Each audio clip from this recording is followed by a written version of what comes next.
Myself, Vaishali Wala. I am taking your 203 paper. In this, we starting with the first unit, which is the morphology and fine structure of bacteria. So in this, first we will learn about the size, shape and arrangement of bacterial cells. So we all are aware of the bacteria, and we all know that all the bacteria are different in size, their shapes and their arrangements. So it might be expected that the small, relatively simple organisms such as bacteria and archaea would be uniform in shape and the size. The microbial world offers almost endless variety in terms of morphology. In shape, the most common shape in both domains are the coccus, bacillus and the spirillum. The coccus, also called the cocci, and it is in shape of round or spherical. Bacillus is also called the bacilli અને એનો shape હોય છે road or cylindrical. The સ્પાઇરિલમ છે જે સ્પાઇરિલા તરીકે પણ કહે છે અને એનો શેપ હોય છે spiral. So here in image you can see the shapes.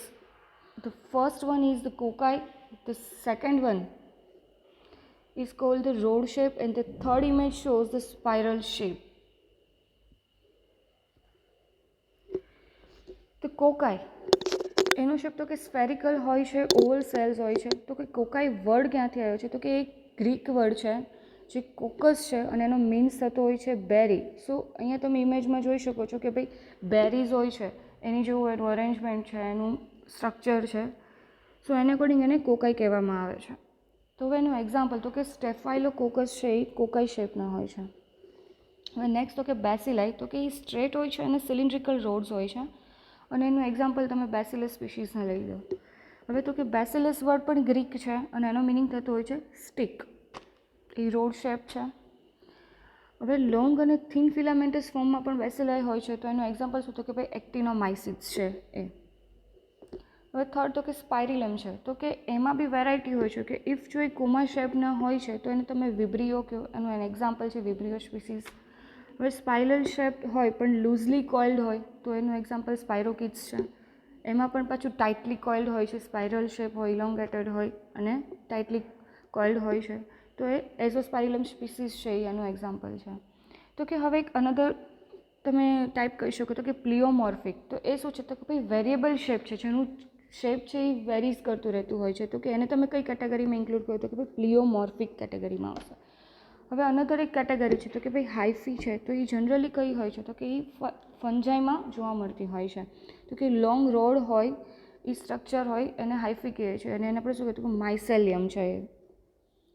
હવે આપણે જે અધર કોમન શેપની વાત કરી તો કે એમાં તો કે કોકસ તમે અહીંયા જોઈ શકો છો. તો કે ભાઈ એનો કોકાઈ ટાઈપ શેપ છે. પછી કોકો બેસિલસ છે જે સ્લાઇટલી રોડ શેપ છે, બટ એને ઇન્ક્લુડ કરીએ આપણે કોકો બેસિલસમાં. પછી જે આપણે સ્પાઇરલમાં વાત કરી વિબ્રિયો, તો કે જે કોમા ટાઈપ શેપ છે. બેસિલસ જોયું અને સ્પાઇરિલમ છે તો કે જે ભાઈ લૂઝલી કોઇલ્ડ છે અને સ્પાયરોકિડ્સ છે ટાઇટલી કોઇલ્ડ છે. બરાબર. તો કે હવે સાઇઝ ઓફ બેક્ટેરિયા. તો કે organism varies in size from species to species. They having the size range in microns. આપણે યુનિટ કયા લગાવતા હોય છે કોઈ બી સાઇઝ લઈએ છીએ માઇક્રોન્સ, તો કે ભાઈ માઇક્રોમીટર. તો એ માઇક્રોન સાઇઝમાં હોય છે.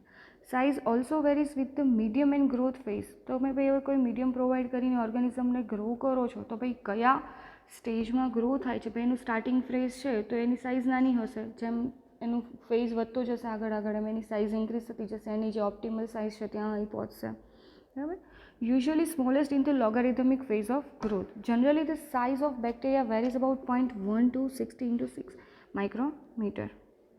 હવે કોકાઈ છે તો એની શું હોય? તો cocci are about to 0.5 to 1 માઇક્રોમીટરના ડાયામીટરમાં હોય છે. And the average bacillus is 0.5 to 1 micrometre wide by 1 to 4 micrometre long હોય છે. સ્પાઇરલ રેન્જ છે in size from 1 micrometre to over 100 micrometre in length. તો એની સાઇઝ વધારે જોવા મળે છે, મેક્સિમમ છે. હવે તો કે અરેન્જમેન્ટ ઓફ બેક્ટેરિયલ સેલ્સ. તો કે અરેન્જમેન્ટ કઈ રીતે થતું હોય છે બેક્ટેરિયલ સેલ્સનું? તો કે it is arrange in based on the division of cell. તો કે ભાઈ ડિવિઝન કઈ રીતે થાય છે? જે રીતના ડિવિઝન થતું જાય છે એવી રીતના એ વેરીઝ ટાઈપમાં એનું અરેન્જમેન્ટ કરતા જતા હોય છે. તો હવે આપણે એક્ઝામ્પલ તરીકે કોકાઈનું અરેન્જમેન્ટ આપણે જોઈએ તો કે ભાઈ કોકાઈનું અરેન્જમેન્ટ કઈ રીતે જોવા મળે છે, તો કે ડિપ્લોકોકાઈ છે, સ્ટ્રેપ્ટોકોકાઈના ફોર્મમાં હોય છે, ટેટ્રાકોકાઈના ફોર્મમાં હોય છે, સાર્સિનાના ફોર્મમાં હોય છે અને સ્ટેફાલોકોકાઈના ફોર્મમાં હોય છે. તો કે ડિપ્લોકોકાઈ છે તો કે cells divide in one plane and cell arrangement is always in pair. તો કે ભાઈ પેર ફોર્મમાં હોય છે, ડ્યુપ્લેક્સ ફોર્મમાં હોય છે અને ડિપ્લોકોકાઈ કહે છે. હવે સ્ટ્રેપ્ટોકોકાઈ છે તો કે a cell divide in one plane and remains attach to form chain, એક ચેઇન ફોર્મ કરતા હોય છે અને આપણે સ્ટ્રેપ્ટોકોકાઈ કહીએ છીએ. હવે ટેટ્રાકોકાઈ તો કે cell divide in 2 planes and form a group of 4 cells, એક 4 સેલનું એ ફોર્મ કરતા હોય છે એટલે એને ટેટ્રાડ્સ પણ કહેવામાં આવે છે. હવે સાર્સિની છે તો કે એ સેલ્સ ડિવાઇડ ઇન 3 પ્લેન્સ અને ઇન રેગ્યુલર પેટર્નમાં એ પ્રોડ્યુસ કરતા હોય છે ક્યુબોઇડલ અરેન્જમેન્ટ ઓફ સેલ.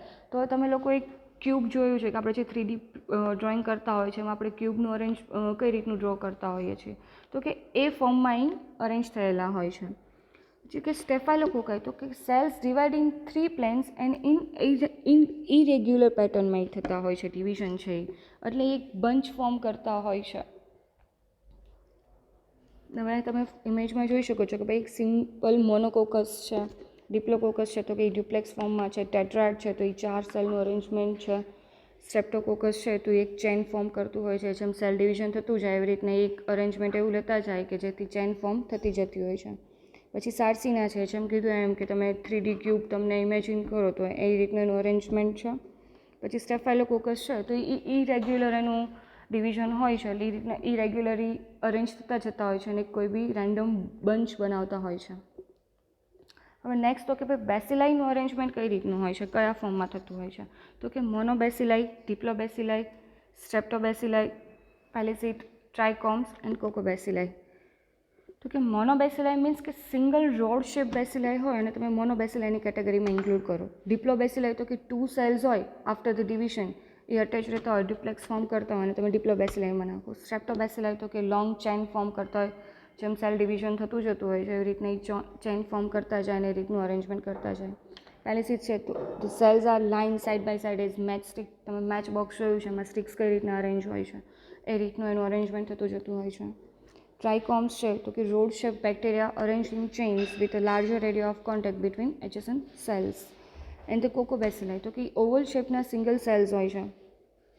એ તમે ફોટોઝમાં જોઈ શકો છો કે બેસિલસ છે એ મોનોબેસિલાઈ છે, કોકોબેસિલાઈ છે તો ભાઈ કઈ રીતનું ઓવલ ટાઈપનું શેપ છે પણ એને તમે કોકોબેસિલસ કેટેગરીમાં ઇન્ક્લુડ કર્યું છે. ડિપ્લોબેસિલાઈ તો કે ડ્યુપ્લેક્સ છે, સ્ટ્રેપ્ટોબેસિલાઈ ચેઇન ફોર્મ છે, પેલિસિડ્સ છે આપણે વાત કરી કે મેચ બોક્સ હોય એમાં સ્ટિક્સ કઈ રીતના અરેન્જ હોય એ રીતનું છે. અને ટ્રાઇકોમ્સ છે તો કે ભાઈ એ પણ અરેન્જ છે ચેઇન ફોર્મમાં. સો that's it about shape, size and arrangement. We will discuss next topics in next lecture.